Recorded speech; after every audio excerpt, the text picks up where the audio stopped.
Guys, in today's video I will be showing you how to turn on and off showcode posts easy and quickly.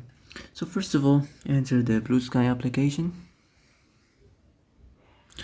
and then click on these three lines up here and then go to the settings.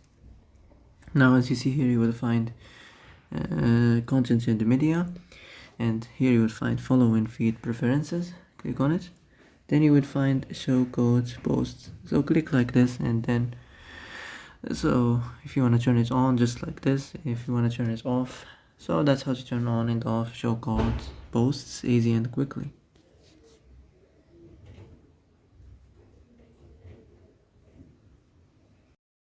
So that's it for today's video. I hope this is the answer you've been looking for.